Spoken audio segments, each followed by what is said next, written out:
The Phoenix on the Sword by Robert E. Howard. Chapter 1.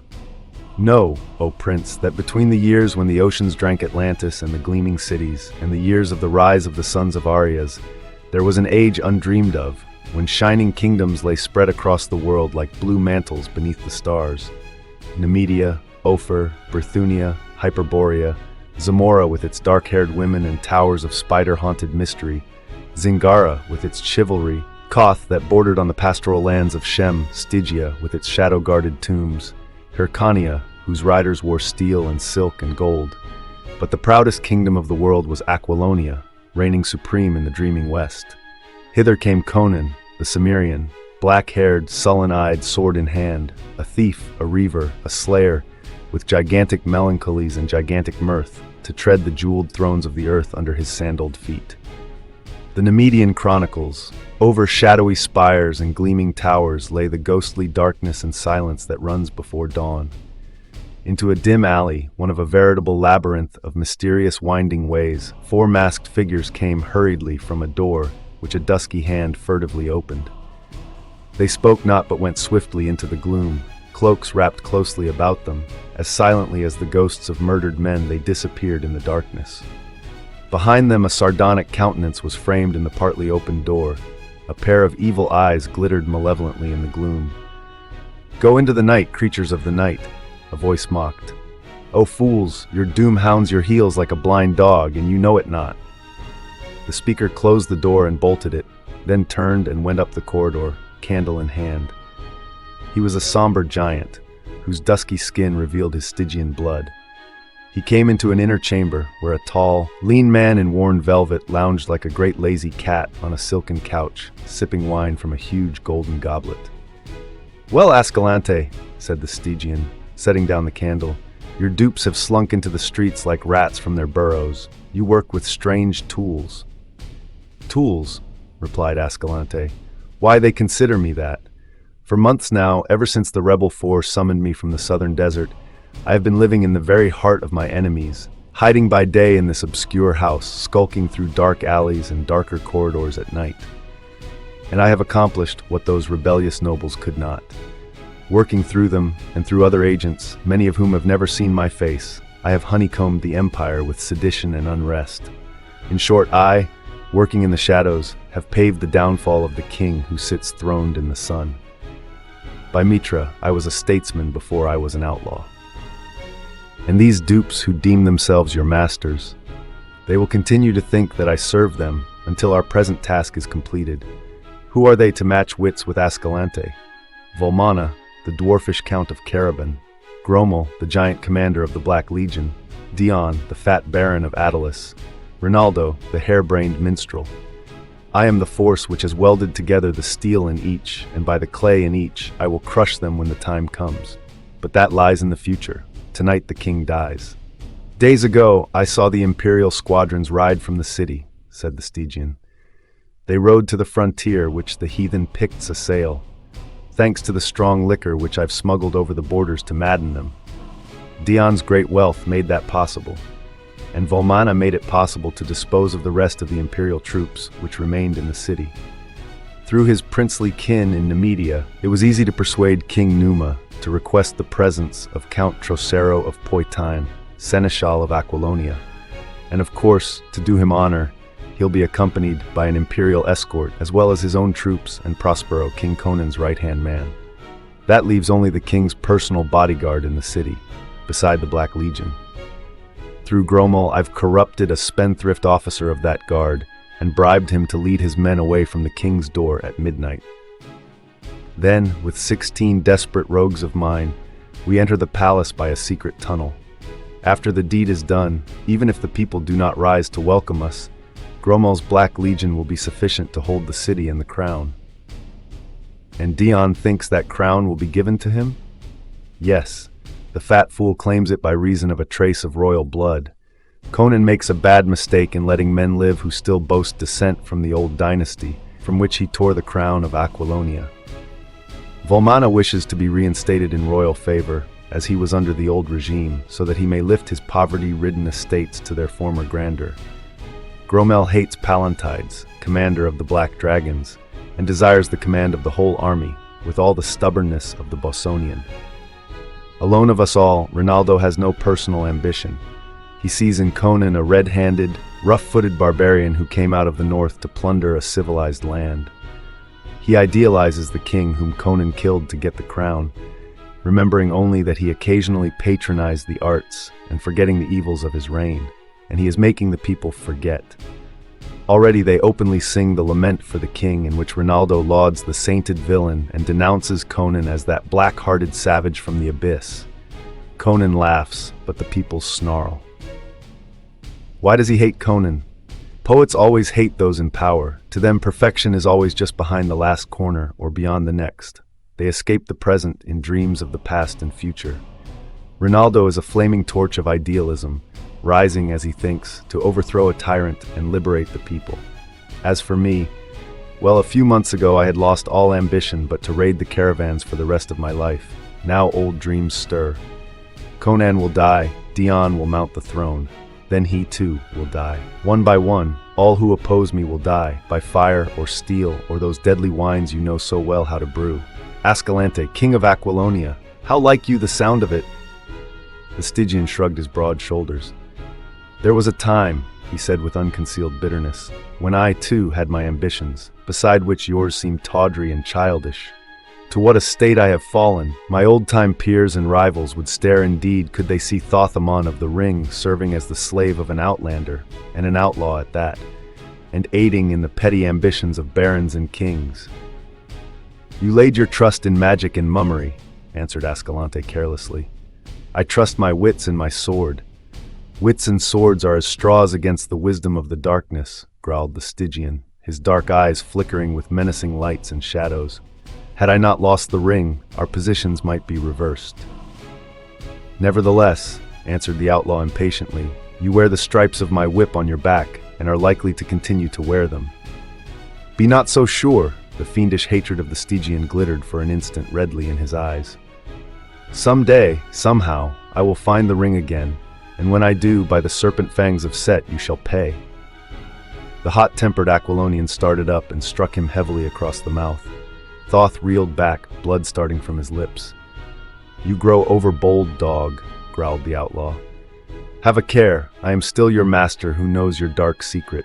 Go upon the housetops and shout that Ascalante is in the city plotting against the king, if you dare.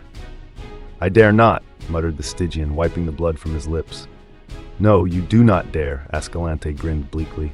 For if I die by your stealth or treachery, a hermit priest in the southern desert will know of it, and will break the seal of a manuscript I left in his hands. And having read, a word will be whispered in Stygia, and a wind will creep up from the south by midnight. And where will you hide your head, Thothemon? The slave shuddered, and his dusky face went ashen. Enough! Ascalante changed his tone peremptorily. I have work for you. I do not trust Dion. I bade him ride to his country estate and remain there until the work tonight is done. The fat fool could never conceal his nervousness before the king today.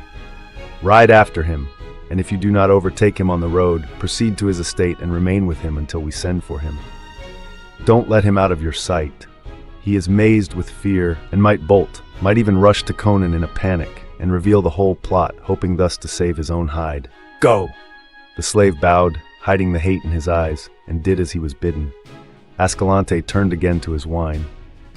Over the jeweled spires was rising a dawn crimson as blood. Chapter 2.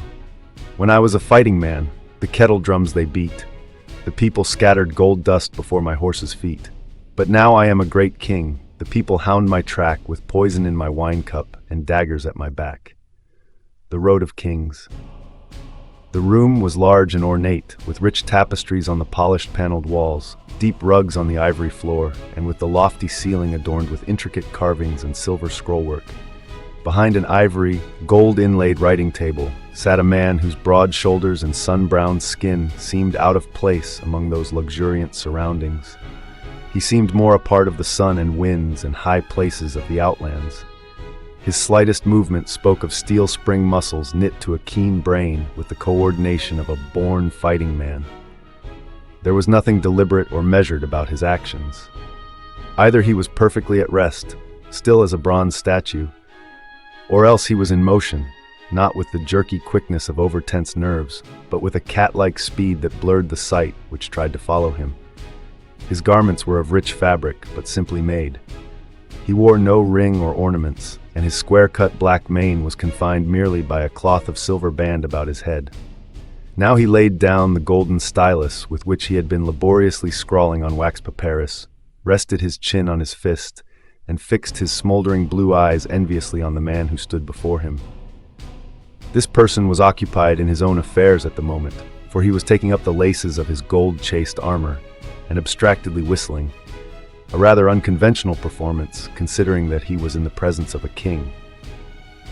"Prospero," said the man at the table, "these matters of statecraft weary me as all the fighting I have done never did."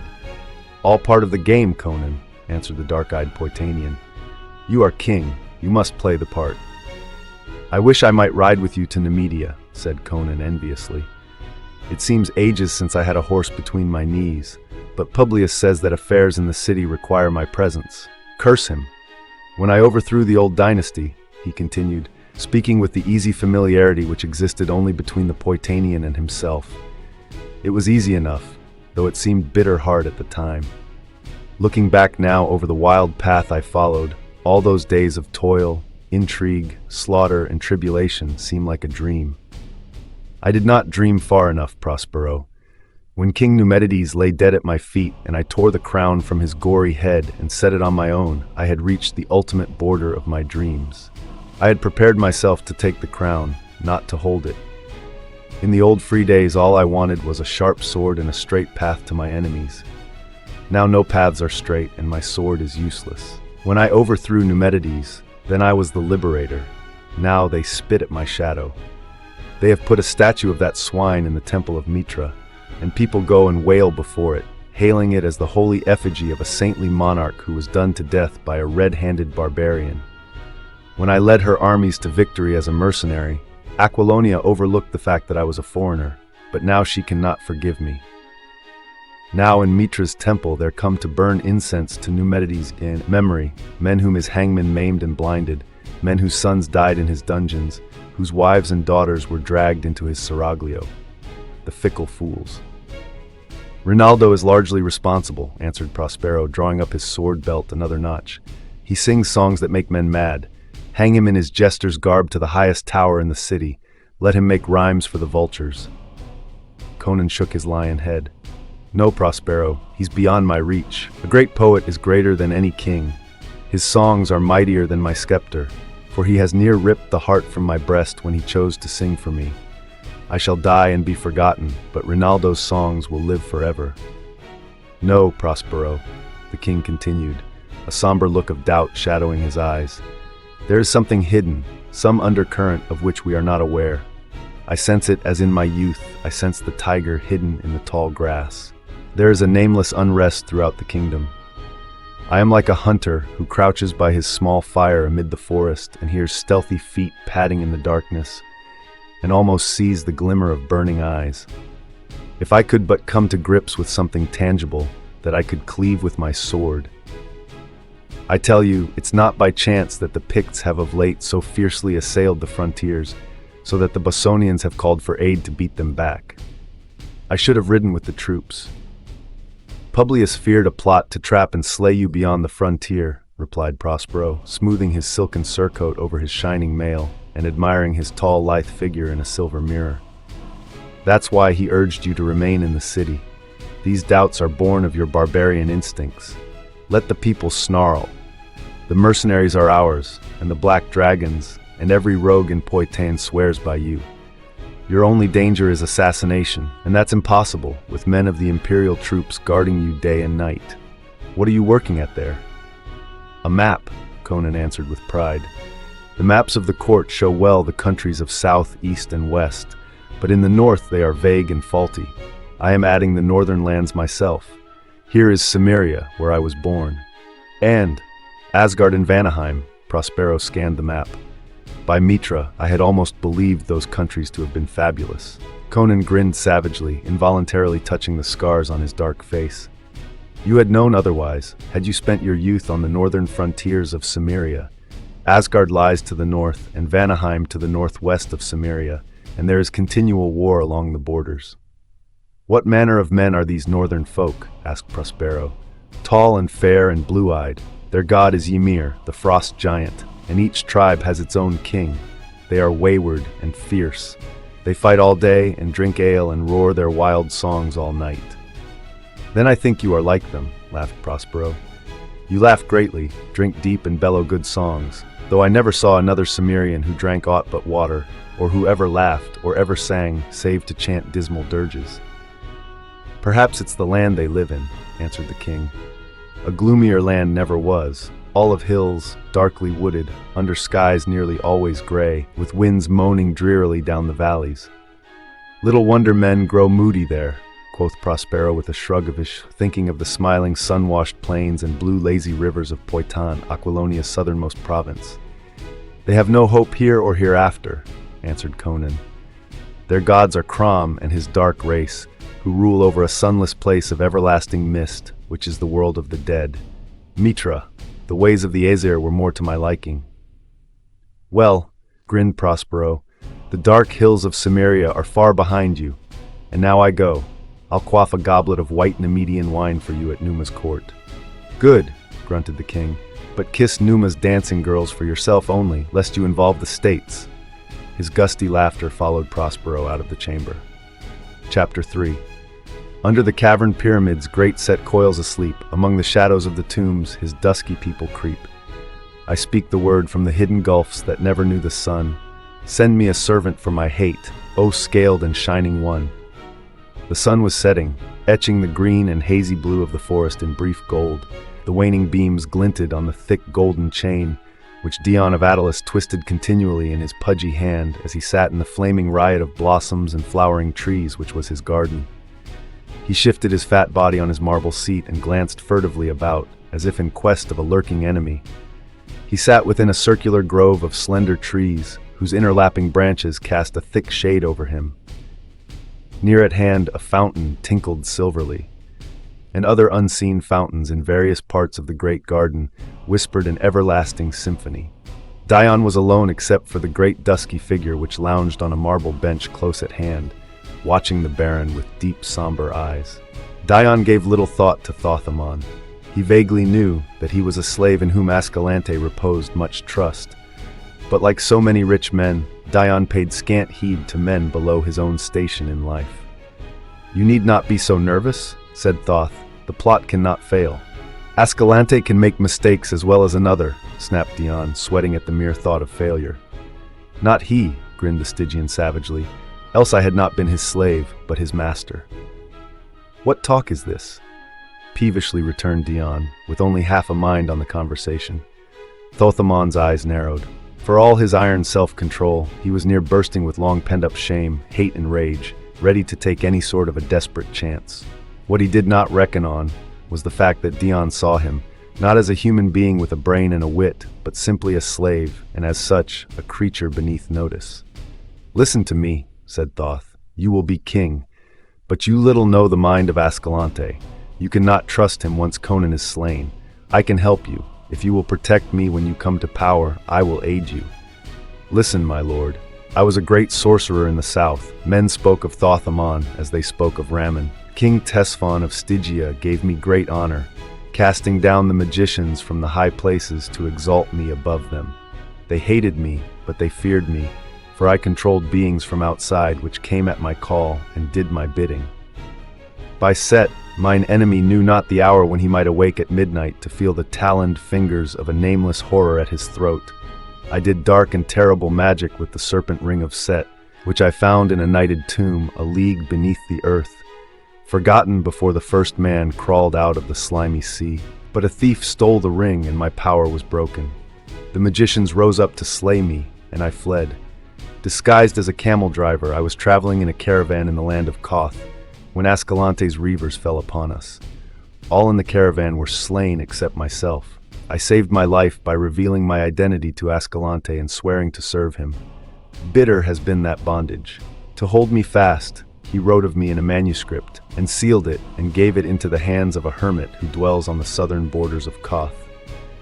I dare not strike a dagger into him while he sleeps, or betray him to his enemies, for then the hermit would open the manuscript and read, "Thus Ascalante instructed him." And he would speak a word in Stygia. Again Thoth shuddered, and an ashen hue tinged his dusky skin. "Men knew me not in Aquilonia," he said. "But should my enemies in Stygia learn my whereabouts, not the width of half a world between us would suffice to save me from such a doom as would blast the soul of a bronze statue. Only a king with castles and hosts of swordsmen could protect me. So I have told you my secret, and urge that you make a pact with me. I can aid you with my wisdom, and you can protect me. And someday I will find the ring." Ring? Ring? Thoth had underestimated the man's utter egoism. Dion had not even been listening to the slave's words, so completely engrossed was he in his own thoughts. But the final word stirred a ripple in his self-centeredness. "Ring?" he repeated. "That makes me remember. My ring of good fortune. I had it from a Shemitish thief who swore he stole it from a wizard far to the south, and that it would bring me luck. I paid him enough, Mitra knows. By the gods, I need all the luck I can have, what with Volmana and Ascalante dragging me into their bloody plots. I'll see to the ring." Thoth sprang up, blood mounting darkly to his face, while his eyes flamed with the stunned fury of a man who suddenly realizes the full depths of a fool's swinish stupidity. Dion never heeded him. Lifting a secret lid in the marble seat, he fumbled for a moment among a heap of gewgaws of various kinds. Barbaric charms, bits of bones, pieces of tawdry jewelry, luck pieces and conjures which the man's superstitious nature had prompted him to collect. "Ah, here it is!" He triumphantly lifted a ring of curious make. It was of a metal like copper, and was made in the form of a scaled serpent, coiled in 3 loops with its tail in its mouth. Its eyes were yellow gems which glittered balefully. Thothamon cried out as if he had been struck, and Dion wheeled and gaped, his face suddenly bloodless. The slave's eyes were blazing, his mouth wide, his huge dusky hands outstretched like talons. "The ring! By Set, the ring!" he shrieked. "My ring! Stolen from me!" Steel glittered in the Stygian's hand, and with a heave of his great dusky shoulders he drove the dagger into the baron's fat body. Dion's high, thin squeal broke in a strangled gurgle, and his whole flabby frame collapsed like melted butter. A fool to the end, he died in mad terror, not knowing why. Flinging aside the crumpled corpse, already forgetful of it, Thoth grasped the ring in both hands, his dark eyes blazing with a fearful avidness. "My ring!" he whispered in terrible exultation. "My power!" How long he crouched over the baleful thing, motionless as a statue, drinking the evil aura of it into his dark soul, not even the Stygian knew. When he shook himself from his reverie and drew back his mind from the nighted abysses where it had been questing, the moon was rising, casting long shadows across the smooth marble back of the garden seat, at the foot of which sprawled the darker shadow which had been the Lord of Attalus. "No more, Ascalante! No more!" whispered the Stygian, and his eyes burned red as a vampire's in the gloom. Stooping, he cupped a handful of congealing blood from the sluggish pool in which his victim sprawled, and rubbed it in the copper serpent's eyes until the yellow sparks were covered by a crimson mask. "Blind your eyes, mystic serpent," he chanted in a blood-freezing whisper. "Blind your eyes to the moonlight and open them on darker gulfs. What do you see, O serpent of Set? Whom do you call from the gulfs of the night? Whose shadow falls on the waning light? Call him to me, O serpent of Set." Stroking the scales with a peculiar circular motion of his fingers, a motion which always carried the fingers back to their starting place, his voice sank still lower as he whispered dark names and grisly incantations, forgotten the world over save in the grim hinterlands of dark Stygia, where monstrous shapes move in the dusk of the tombs. There was a movement in the air about him, such a swirl as is made in water when some creature rises to the surface. A nameless, freezing wind blew on him briefly, as if from an opened door. Thoth felt a presence at his back, but he did not look about. He kept his eyes fixed on the moonlit space of marble, on which a tenuous shadow hovered. As he continued his whispered incantations, this shadow grew in size and clarity, until it stood out distinct and horrific.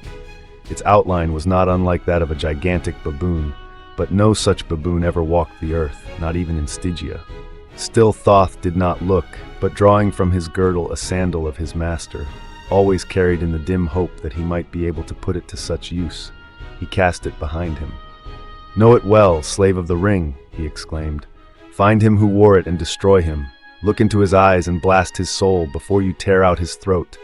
Kill him, I, in a blind burst of passion, and all with him." "The ring! By Set, the ring!" he shrieked. "My ring, stolen from me!" Steel glittered in the Stygian's hand, and with a heave of his great dusky shoulders he drove the dagger into the Baron's fat body. Dion's high, thin squeal broke in a strangled gurgle, and his whole flabby frame collapsed like melted butter. A fool to the end, he died in mad terror, not knowing why.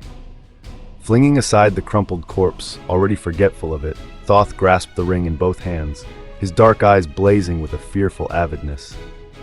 "My ring!" he whispered in terrible exultation. "My power!"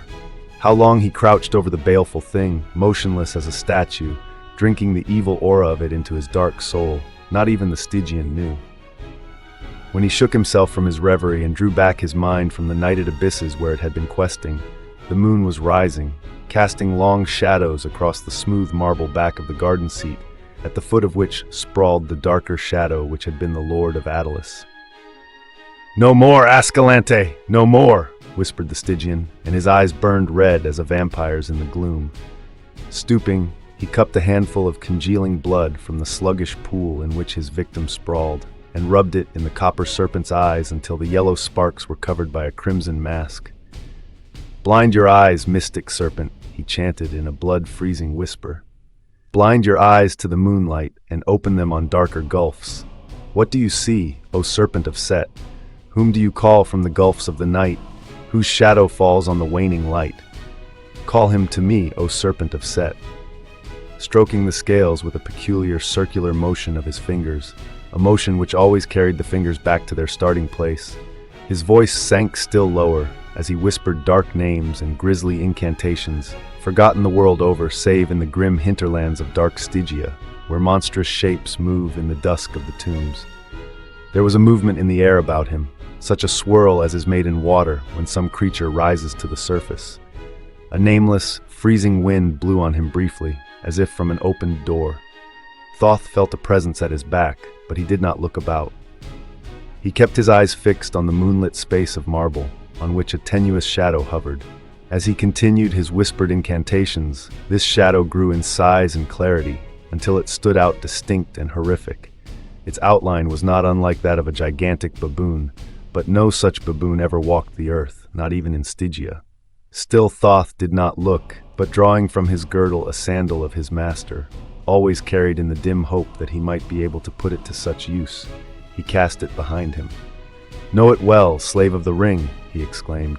"Find him who wore it and destroy him. Look into his eyes and blast his soul before you tear out his throat. Kill him, I, in a blind burst of passion, and all with him." Etched on the moonlit wall, Thoth saw the horror lower its misshapen head and take the scent like some hideous hound. Then the grisly head was thrown back, and the thing wheeled and was gone like a wind through the trees. The Stygian flung up his arms in maddened exultation, and his teeth and eyes gleamed in the moonlight. A soldier on guard without the walls yelled in startled horror, as a great loping black shadow with flaming eyes cleared the wall and swept by him with a swirling rush of wind.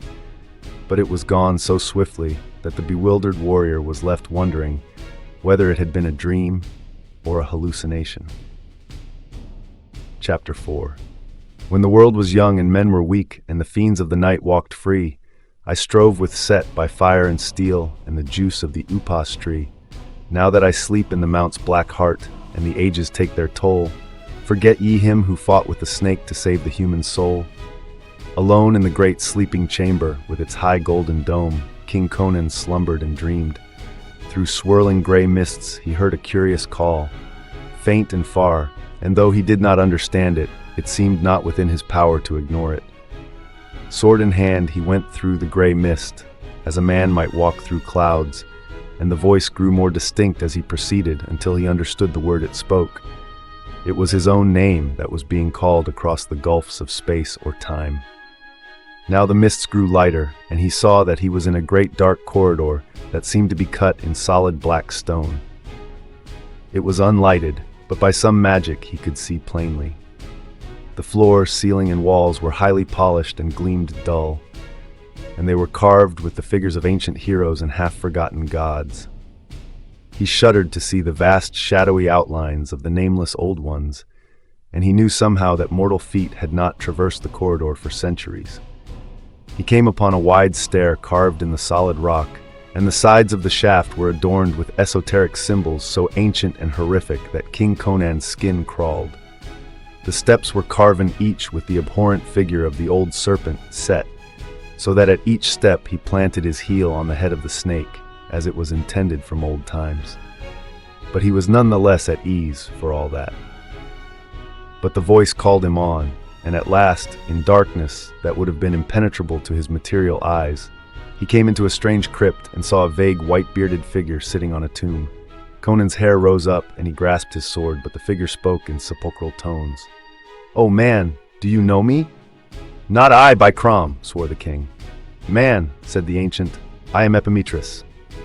"But Epimetheus the sage has been dead for 1,500 years, stammered Conan. "Hearken," spoke the other commandingly. "As a pebble cast into a dark lake sends ripples to the further shores, happenings in the unseen world have broken like waves on my slumber. I have marked you well, Conan of Cimmeria, and the stamp of mighty happenings and great deeds is upon you. But dooms are loose in the land, against which your sword cannot aid you." "You speak in riddles," said Conan uneasily. "Let me see my foe, and I'll cleave his skull to the teeth." "Loose your barbarian fury against your foes of flesh and blood," answered the ancient. "It is not against men I must shield you.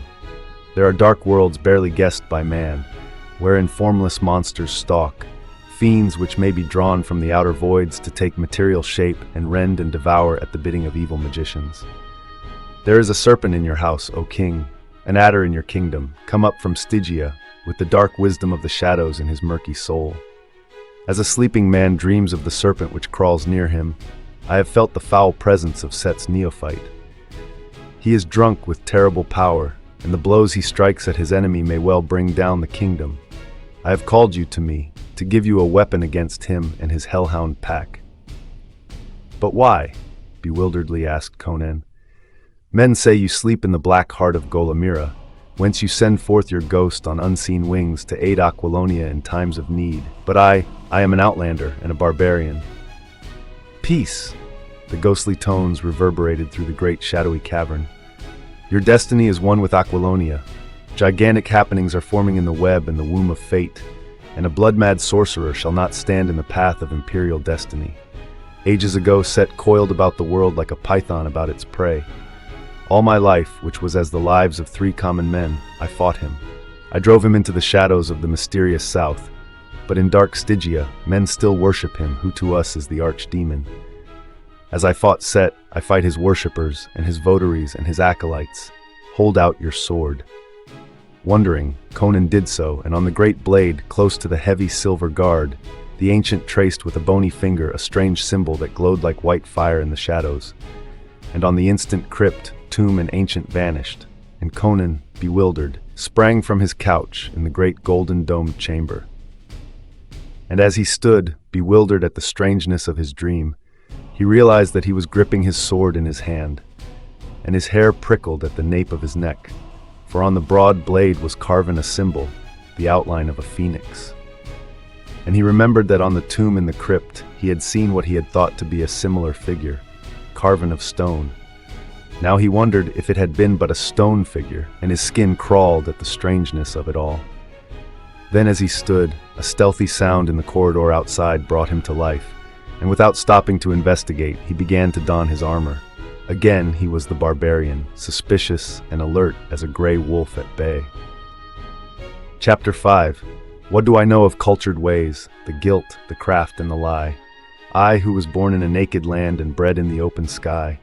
The subtle tongue, the sophist guile, they fail when the broadswords sing.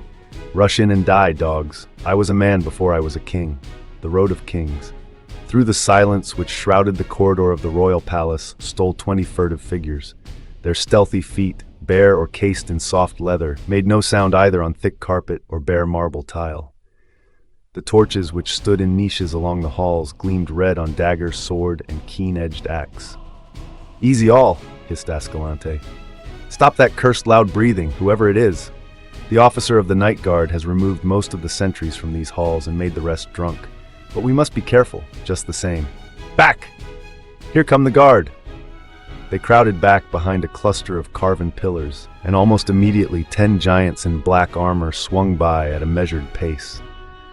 Their faces showed doubt as they glanced at the officer who was leading them away from their post of duty. This officer was rather pale. As the guard passed the hiding places of the conspirators, he was seen to wipe the sweat from his brow with a shaky hand. He was young, and this betrayal of a king did not come easy to him. He mentally cursed the vainglorious extravagance which had put him in debt to the moneylenders and made him a pawn of scheming politicians. The guardsman clanked by and disappeared up the corridor. "Good," grinned Ascalante. "Conan sleeps unguarded. Haste! If they catch us killing him, we're undone, but few men will espouse the cause of a dead king." "Aye, haste!" cried Ronaldo, his blue eyes matching the gleam of the sword he swung above his head. "My blade is thirsty! I hear the gathering of the vultures. On!" They hurried down the corridor with reckless speed and stopped before a gilded door which bore the royal dragon symbol of Aquilonia. "Gromel!" snapped Ascalante. "Break me this door open!" The giant drew a deep breath and launched his mighty frame against the panels, which groaned and bent at the impact. Again he crouched and plunged. With a snapping of bolts and a rending crash of wood, the door splintered and burst inward. "In!" roared Ascalante, on fire with the spirit of the deed. "In!" yelled Ronaldo. "Death to the tyrant!" They stopped short. Conan faced them, not a naked man roused and unarmed out of deep sleep to be butchered like a sheep, but a barbarian wide awake and at bay, partly armored, and with his long sword in his hand. "In, rogues!" yelled the outlaw. "He is 1 to 20 and he has no helmet." True, there had been lack of time to don the heavy plumed casque, or to lace in place the side plates of the cuirass, nor was there now time to snatch the great shield from the wall. Still, Conan was better protected than any of his foes except Valmanna and Gromel, who were in full armor. The king glared, puzzled as to their identity. Ascalante he did not know. He could not see through the closed visors of the armored conspirators, and Ronaldo had pulled his slouch cap down above his eyes. But there was no time for surmise. With a yell that rang to the roof, the killers flooded into the room, Gromel first. He came like a charging bull, head down, sword low for the disemboweling thrust. Conan sprang to meet him, and all his tigerish strength went into the arm that swung the sword. In a whistling arc, the great blade flashed through the air and crashed on the Bosonian's helmet. Blade and casque shivered together, and Gromel rolled lifeless on the floor. Conan bounded back, still gripping the broken hilt. "Gromel!" He spat, his eyes blazing in amazement as the shattered helmet disclosed the shattered head. Then the rest of the pack were upon him. A dagger point raked along his ribs between breastplate and backplate, a sword edge flashed before his eyes. He flung aside the dagger wielder with his left arm and smashed his broken hilt like a cestus into the swordsman's temple. The man's brains spattered in his face. "Watch the door, 5 of you!" screamed Ascalante, dancing about the edge of the singing steel whirlpool, for he feared that Conan might smash through their midst and escape. The rogues drew back momentarily, as their leader seized several and thrust them toward the single door, and in that brief respite, Conan leaped to the wall and tore therefrom an ancient battle axe, which, untouched by time, had hung there for half a century. With his back to the wall, he faced the closing ring for a flashing instant, then leaped into the thick of them. He was no defensive fighter. Even in the teeth of overwhelming odds, he always carried the war to the enemy. Any other man would have already died there, and Conan himself did not hope to survive, but he did ferociously wish to inflict as much damage as he could before he fell. His barbaric soul was ablaze, and the chants of old heroes were singing in his ears. As he sprang from the wall, his axe dropped an outlaw with a severed shoulder, and the terrible backhand return crushed the skull of another. Swords whined venomously about him, but death passed him by breathless margins. The Cimmerian moved in, a blur of blinding speed. He was like a tiger among baboons as he leaped, sidestepped and spun, offering an ever-moving target, while his axe wove a shining wheel of death about him. For a brief space, the assassins crowded him fiercely, raining blows blindly and hampered by their own numbers. Then they gave back suddenly. 2 corpses on the floor gave mute evidence of the king's fury, though Conan himself was bleeding from wounds on arm, neck, and legs. "Knaves!" screamed Ronaldo, dashing off his feathered cap, his wild eyes glaring. "Do ye shrink from the combat? Shall the despot live? Out on it!" He rushed in, hacking madly, but Conan, recognizing him, shattered his sword with a short, terrific chop, and with a powerful push of his open hand sent him reeling to the floor.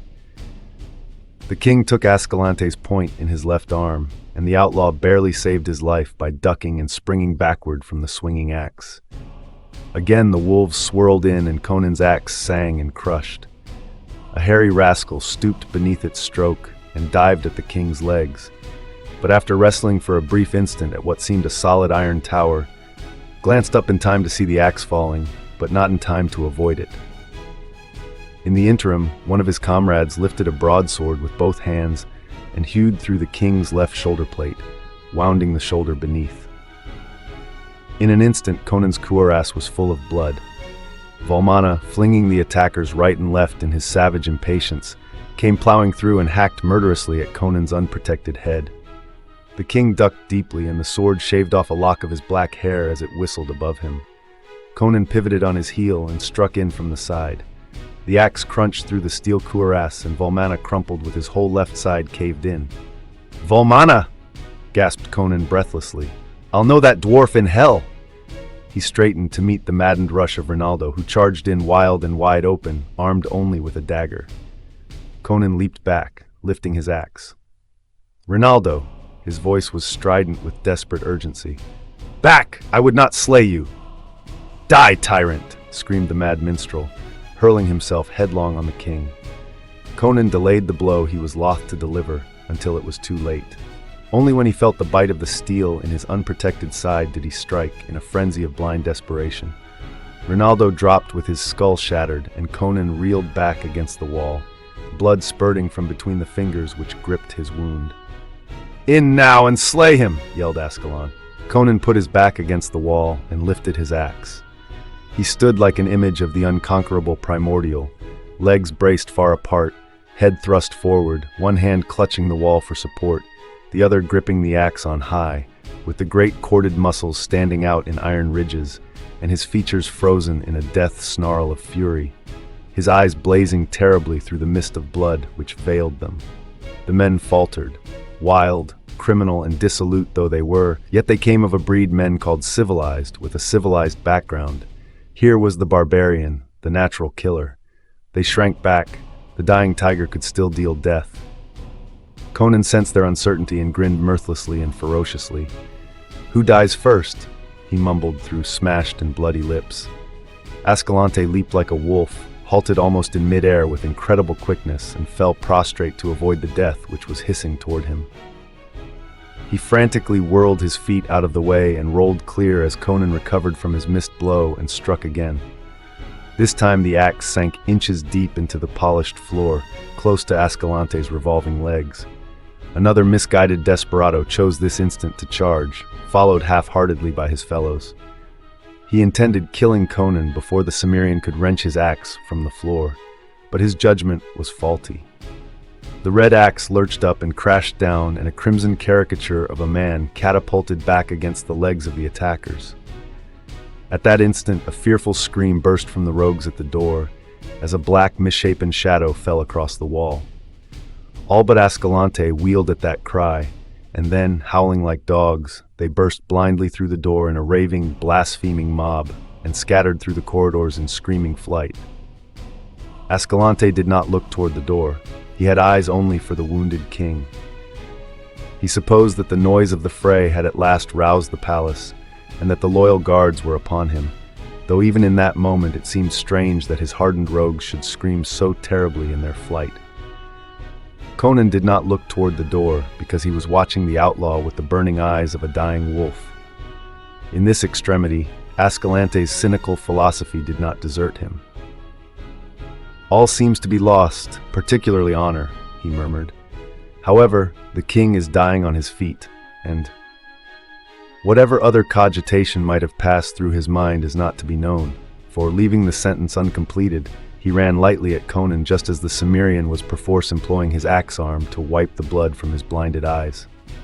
But even as he began his charge, there was a strange rushing in the air, and a heavy weight struck terrifically between his shoulders. He was dashed headlong, and great talons sank agonizingly in his flesh. Writhing desperately beneath his attacker, he twisted his head about and stared into the face of nightmare and lunacy. Upon him crouched a great black thing which he knew was born in no sane or human world. Its slavering black fangs were near his throat, and the glare of its yellow eyes shriveled his limbs as a killing wind shrivels young corn. The hideousness of its face transcended mere bestiality. It might have been the face of an ancient, evil mummy, quickened with demoniac life. In those abhorrent features, the outlaw's dilated eyes seemed to see, like a shadow in the madness that enveloped him, a faint and terrible resemblance to the slave Thoth-Amun. Then Ascalante's cynical and all-sufficient philosophy deserted him, and with a ghastly cry he gave up the ghost before those slavering fangs touched him. Conan, shaking the blood drops from his eyes, stared frozen. At first he thought it was a great black hound which stood above Ascalante's distorted body. Then as his sight cleared, he saw that it was neither a hound nor a baboon. With a cry that was like an echo of Ascalante's death shriek, he reeled away from the wall and met the leaping horror with a cast of his axe that had behind it all the desperate power of his electrified nerves. The flying weapon glanced singing from the slanting skull it should have crushed, and the king was hurled halfway across the chamber by the impact of the giant body. The slavering jaws closed on the arm Conan flung up to guard his throat, but the monster made no effort to secure a death grip. Over his mangled arm it glared fiendishly into the king's eyes, in which there began to be mirrored a likeness of the horror which stared from the dead eyes of Ascalante. Conan felt his soul shrivel and begin to be drawn out of his body, to drown in the yellow wells of cosmic horror which glimmered spectrally in the formless chaos that was growing about him and engulfing all life and sanity. Those eyes grew and became gigantic, and in them the Cimmerian glimpsed the reality of all the abysmal and blasphemous horrors that lurk in the outer darkness of formless voids and nighted gulfs. He opened his bloody lips to shriek his hate and loathing, but only a dry rattle burst from his throat. But the horror that paralyzed and destroyed Ascalante roused in the Cimmerian a frenzied fury akin to madness. With a volcanic wrench of his whole body, he plunged backward, heedless of the agony of his torn arm, dragging the monster bodily with him. And his outflung hand struck something his dazed fighting brain recognized as the hilt of his broken sword. Instinctively he gripped it and struck with all the power of nerve and thew, as a man stabs with a dagger. The broken blade sank deep, and Conan's arm was released as the abhorrent mouth gaped as in agony. The king was hurled violently aside, and lifting himself on one hand he saw, as one mazed, the terrible convulsions of the monster from which thick blood was gushing through the great wound his broken blade had torn. And as he watched, its struggles ceased, and it lay jerking spasmodically, staring upward with its grisly dead eyes. Conan blinked and shook the blood from his own eyes. It seemed to him that the thing was melting and disintegrating into a slimy, unstable mass. Then a medley of voices reached his ears, and the room was thronged with the finally roused people of the court. Knights, peers, ladies, men-at-arms, counselors, all babbling and shouting and getting in one another's way. The black dragons were on hand, wild with rage, swearing and ruffling, with their hands on their hilts and foreign oaths in their teeth.